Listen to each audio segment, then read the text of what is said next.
Cormega. So listen, you know what's amazing about this overall, right? See, you don't realize, but I interviewed you years ago when I was doing DVDs, right? Wow. But I was always, what gets me in this game, right, is that you've been part of this music industry, right? But on I can't even define the level, right? I want to say indie, right? I want to say underground, but your music, right, carries over to the world. You dig what I'm saying? But I can respect the indie appeal, right? I want to start off from a take it back, then we're gonna move up. Man, I've been at you for a minute, right? After the fact, right? But one thing I love about how you keep your structure, right, is structure, which is key. I was always at Jackie, right? Which is one of your publicists, right? Yeah. When you hit Jackie up, Cormega, he wants to know the numbers. He wants to, you structured like a mallflower. So I applaud you, man, for sticking to what you would feel is relevant to how you want to move. You dig what I'm saying? Because it's easy for us to get caught up in the melee of quote unquote the music business. We come from an era and we come from a world where, there was chaos. This is your career. This is part of a career. You know what I mean? And this is something that you love, man. So I just wanted to applaud you on that, Cormega. Thank you, bro. But I want to delve into something, man, that I never really got a chance to do as well, which was talk a bit about your book, man. Okay. Which one? Because I put out the Understanding the True Meaning. I did that so I could break down how we made the album, The True Meaning. The True Meaning was an important album to me because it was my second album that came out. It was the first independent album to ever win a Source Award. I won a Source Award because of that album. And, it did well. So I wanted to break it down because some people hold that highly in my catalog. A lot of people was measuring that against the Realness or any of my best albums. Some people thought The True Meaning was my best album. So I wanted to give it some special respect, you know what I'm saying? And I did the book and, it turned out well. The only thing is there was a few producers that was missing from the initial book. So I have an updated version of that's going to come out. Now, when you say multiple books, tell me about the second, because that's where I honed in on, which was, that came out maybe 2016, 2017. That was the Understanding the True Meaning. The second book I just put out, maybe last year, but I didn't really go hard with it. I only made a digital version. I didn't make it. And that started from Noriega. When I was on Drink Champs, I was reading some of my quotes. Right. And I had it in the book. And then people was like, everybody was like, yo, what's up with that book? What's up with that book? And then Nori's like, you should call it the Black Book. So I made it and I called it the Black Book. But I never put it out. So I just put it out digitally. So being that it's out digital, what I'm going to do is I will put it out in a physical form, but I'm going to add more quotes to it. Yeah. It's important that, a lot of times when I conduct, to bring it back, right? Because that was new to me. Of course, I've seen the interview, but never put two and two together. You dig what I'm saying? Right. So it's important, and I think that even as an indie artist, right, it's important to paint a picture. But I tell you this, man, your following is cult-like, bro. Yeah. Cult-like, man. So for those individuals that may not know that cult-like flow, this audience will say, well, damn, he got 2 books out. He has a myriad of albums out. You know what I mean? Yeah. And, of course, they associate you with, okay, a Nas or this and so on and so forth. But it's like, nah, bro, this dude has a portfolio.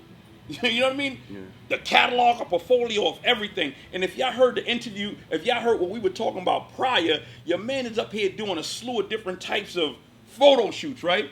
Yeah. One of the greater things that I do like is that touring for you was so important. So as we were talking, you were talking about doing magazines for a myriad of, doing covers for a myriad of magazines, not state-bound. No doubt. How is that feel for you right now? What was your last album you put out? The last album I put out was Mega Philosophy. That was 2014. And then I made an EP after that. which is, you know, a short version of an album, but I never counted it as an album. Right. So the last album was Mega Philosophy, and that was 8 years ago. Right. Right. So now you put out the sequel, and we're going to get to this, right? Mm. How do you feel about the influx of, oh, man, because dogs. Yo, I put up that, when I initially went to your first listening event, Yeah. my man, in the comments, you know, dude is hit like, yo, man, why you ain't put up, yo, man, call. I'm like, damn, this dude follow his cult, like, man. Yeah, it's a beautiful thing. I don't take it for granted. I feel blessed to have fans like that and Yeah. support like that. It's a blessing. Do you feel like a new artist one more again? I feel renewed, but I don't feel new. Cause after that third party, I wanted to take a nap. Yo, and you know what's so crazy, right? When Jackie sent me like a slew of, I said, man, look at, and I didn't even get to make them because having an 8-year-old child, right? Yeah. You know, she's like, Dad, listen, you're doing a lot, right? Like, and I'm like, nah, but I gotta get this. So she respects it. No doubt. But it's like 3 in a row. I'm like, yo, how Cormega do it, bro? Yo, you know what I mean? So I applaud you, man. In regards to shows, man, are you planning to step outside of the country? I definitely plan on stepping outside the country. It's on my bucket list. It's a priority. Mhm. I could be in England right now if I wanted to. I have a venue that's ready to rock and roll, and that has nothing to do with the other spot in England that I always rock at. Right. It's a whole different one. I usually go to a place called the Chip Shop in Brixton. That's like my house. Mm-hmm. There's another venue that wants to do something with me out there, so I'm just trying to lock in the right time and the right date. Somebody from France just reached out, and somebody from Italy is trying to do a little tour. And then yesterday, my guy from Canada was like, "We're trying to get you some dates. We're gonna start in Vancouver." So it's a blessing. So there was an anticipation. It's obvious there was an anticipation of a new Cormega album, right? Mm. It's been what, 2 weeks? It ain't even been 2 weeks yet. It's been out like a week and a day. You know, and sometimes I know we don't like to get caught up in numbers, man, but looking at what's been occurring, are you shocked? I'm a little bit shocked, but I'm a little bit not shocked because it's I mean, like the last time I put out an album, it charted in Billboard and all of that. Mm-hmm. So I guess I was shocked to see that I was number 3. I was number 2 for a little while on what's that, iTunes or whatever, Mm-hmm. and then I was number 3. So just to be in the top 5 period or top 10 period is a blessing at this point. And then the stream numbers are retarded. But at the same time, one thing that I know, a lot of people market and a lot of people hype. Anybody can market something, anybody can hype something, but you cannot make people feel genuine, a genuine appreciation for something. That is the best promotion because that word of mouth comes from here. Like when you was at my listening session, it was all industry people. Yo, to be honest with you, I really had to hold myself back from being emotional that night because, for one, we was talking about Prodigy and that made me emotional. Mm-hmm. And then it's just like the love that I get now is so overwhelming that I'm just getting used to it. It's not something that's always been like that. So, you know, like this album, I felt it was a special album. I said it on Instagram months and months ago. I said, I'm not saying my album's the best. I'm not saying it's this or that. I'm just saying this album feels special. Mm-hmm. And I knew it felt special because I make music and Right. I'm around music. Right. And I listen to music and there's a certain feeling that I get when I hear some of these songs. And I'm not saying it because it's me. No. Sometimes it's the production. Sometimes it's the beat that takes you there and makes me rhyme a certain way. But I knew this album was special to me. But what I feel might not be what you feel, what the world feels. But when I did that listening session and it was all media, you was there. I'm not capping. I got to stand and applaud at the end. Yo. And it wasn't no fake applause. No, it wasn't. You know? So it's like, wow. Like, I was like, wow. Like, I thought the album was cool, but I didn't know it was like the way people was talking. Like you've never heard me use the word masterpiece out my mouth. Or if you go on the internet, all you see is this is a masterpiece. Yo. Masterpiece. I'm like, wow. Then Chuck D posted it, and I'm like, wow. Nas posted it. Yo. Like Foxy, like Drink Champs, Nori, Drink Champs and Nori. Yes. Like yes. it's like it just feels good, man. Like to get the love from the peers. Like And because it's a fickle market at this current moment. Yeah. You know, and it's crazy you say that, right? Because when we look at fickle, right, we there's a myriad of different sounds out, right? Mm-hmm. And of course, as listeners, we look at and respect the fact that what sounds, what new genres of quote unquote hip hop, because I'm gonna say genres, you know what I mean, subcultures, right? Right. We come from an era where it's bars. You dig what I'm saying? Right. But I'm not gonna get caught up in saying that everything that's currently out is trash, right? Because then we get into this old head shit. You see what I'm saying? Right. But because there's so much of a myriad of sounds, you was able to still cut through all of that, right? Cut through it, right? Had to reprogram. Like I ain't gonna lie and say I don't listen to no Offset, you know what I mean, or Future, all these youngins. Shout out to all of them. But dude, reprogramming. When I got in, it was no fast forward. I was like the prequel, right? You know what I mean? Like, come on, B. How long did it take you to put this album together? And mind you, we didn't say the name of the album, but this please. Realness 2.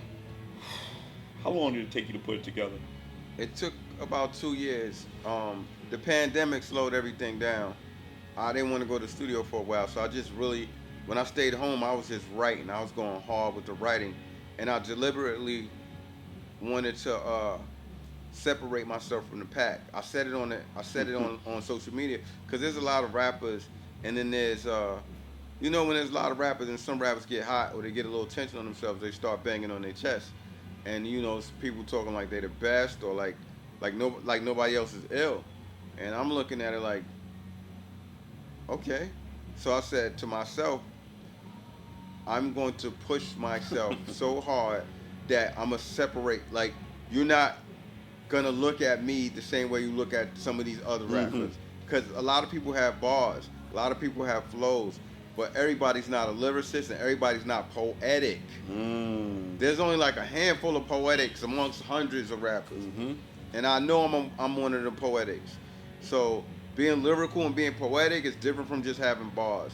I wanted to separate myself from people, and I think I did it. I think I did that job on this album. Strategically as well. And looking at being strategic, the features, aside from just Nas, man, hold on, man, Havoc. So when I first heard the Havoc joint, right, I ain't gonna lie, I had to look at it, right. I said, damn, these motherfuckers sound like some young boys, you know what I mean? No, listen, come on, B. I said, damn, is this Cormega and Havoc? It's, and I'm not saying young in the sense that you had the voice. It was just the bars itself. They were strategically laid together, and y'all gel well on it, man. It sounded like that young Cormega when he was in the Have, you know what I mean? So how did that come about? We push each other. We inspire each other. Whenever me and Havoc do something, it's going to be like that. Whenever me and Nas do something, it's going to be like that. Like, that's just how we are with each other. We bring out the best in each other, and that's why it's a beautiful thing when we collaborate. Was it hard to put other features on? Because, it's been some years. A lot of people, a lot of artists or rappers would like to give themselves as opposed to having features. What made you, collaborate with others on this album? Well, I think I did both. I gave you a lot of myself on this album because it's only 3 features, and the average rapper right now, they be having like 7 features. You ain't never lie. I just wanted you to say that. So I have 3 features on the album. One, Nas is the most anticipated feature from my fan base, and I think I'm the most anticipated feature from his fan base. That's something that everybody wanted to see. True. If you're into hip hop, it's just, that was a mandatory one. Havoc has been on most of my projects, so he's a consistent guy that's contributing. You know what I'm saying? So he was gonna be on there, and then Lloyd Banks was my surprise. Bro, That was the surprise. bro, this Lloyd Banks joint, B. Y'all got to do a video for that. I'm with it. Yeah, yes, man. 3 features, and I wanted to say that, man. I wanted him to say that because the reality is, once again, there's usually 6 or 7. Right. Were you anticipating more? Did you reach out to certain individuals and they didn't respond, or was it just that? That always gonna happen with rap. There's always gonna be somebody that you might want to work with, and then they might drag their feet or whatever. But me, I'm not chasing no rapper for no feature. Like at this point in my career, I'm not chasing you. Mm-hmm. Like it's not that serious unless it's like Dr. Dre. You're not Dr. Dre. Right. If Dr. Dre or Kanye is like, just wait, I'm gonna wait. Yeah. But I'm not waiting for no other rappers. Right. So it's like, and why should I have to wait? I got a verse from Nas. So I'm good. I mean, at the end of the day, right. I got a verse from Havoc. I got a verse from Lloyd Banks. That's all I needed. I only wanted 3 features. So whoever fronted, God bless you, man. It's all good. There's no love lost. Just more understanding. Right. But the features on my albums, I let the features be like an extra addition. If you look on social media, or if you look on the reviews, or you look at the people talking, the songs that captivate people are solo records. You ain't never lie. You know what I'm saying? Everybody's talking about What's Understood. Everybody's talking about The Saga Resumes. They talking about Her Name. They talking about that White Roses, Man vs. Myth. Hold on. White Roses, man. I need you to break White Roses down, man. I mean, and I say that because, you know, you highlighted, right, artists that, once again, we grew up to, man. No doubt. That still create footprints in the game to this day. Mm. What made you, you know? I wanted to show love. I wanted to be creative. So when I did the first verse, I broke down the Ready to Die album. You know what I'm saying? And then I was happy with that. And then I said I want to do a second verse. So the challenge was, what's the second verse gonna be? So when you talk about Biggie, it's almost instantaneous that people gonna think pop. So I said, I want to keep it New York, mm-hmm. and I want to give it up for some people that I feel don't get as much credit as they should, even though they get it worldwide. Right. But they don't get as much as they should in this game of what have you done for me lately. So I just wanted to big up the Woo, and I broke down the Woo in the second verse. So it was an honor to do that, and shout out to my man, Inspector Deck. You know what I'm saying? He did an ad-lib on there. And shout out to my man, Mathematics from Woo. He did it when you had the swords. Mm-hmm. That's Mathematics. Woo. Woo. So it was me paying homage to hip hop. Because, you know what I'm saying? At that time when, if you look at when the West Coast really dominated, there was 3 people that brought attention back to the East. It was Illmatic, it was Ready to Die, and it was the Woo. I got Nas on the album. I bigged up Ready to Die, and I bigged up the Woo. How long did it take you to put that song together? I don't know. The Wu-Tang verse was easier than the Biggie one for me. Mm-hmm. And it bugs me out because people be like, the Wu-Tang verse is better. And I'll be like, word? Because to me, the Biggie one was more difficult. But the customer's always right. Right. So the Biggie joint I had in the stash. Mm-hmm. And then the Wu part, I wrote that one, like, it was real easy for me. So I don't know how long it took, but the Wu-Tang part was quick. Yo, I forgot what your title, right? Don't, my audience, please disregard me. The album is just mean, right? But there was a name, Oogie. Yeah. I was up top with this brother. Wow. Yes, me Wow. and Saigon, we was in that. I was with him for about a year, so. Wow. Oog had the dreads. Yeah. What's up, Oog? Oh man, that's my cousin. That's my physical cousin. He passed away, man. No. Yeah, man. Oogie passed away. When? Oogie passed away a couple of years ago, man. Broke my heart. Yo, I never knew that. I'm like, yo, I said I gotta hit him. I didn't want to, you know what I mean? I'm like, ooh. Yeah, he's a legend in the mountains. Yo, man, I was with Oog about a year, man. Oh man, he rest in peace, man. Yeah. Oh, I never knew that. Yeah, that's my real cousin. Like my father and his father are brothers. Wow, Like, man. yeah. Wow. So when I heard that, I'm like, that shit just gave me chills. I'm like, what's up with Oog? Yeah, man. Oogie passed away. Yeah, me, him, and Saigon was together, you know what I mean, for a little while, man. And I would walk that yard with him, man, and he was just... Oogie was nice, too. Yo, he was nice. Yes. Wow, so I deviated, y'all. I'm sorry, but in regards to videos, where we going with this? How many albums, how many videos you want to put out? I mean, in reality, you could put out a whole, you know what I mean? I'm gonna do as many as I can for this one. It's a storyline. The album is a storyline. Yeah. I'm gonna do as many as I can. I already got like Essential video will be out in a couple of days. Paradise video is done already.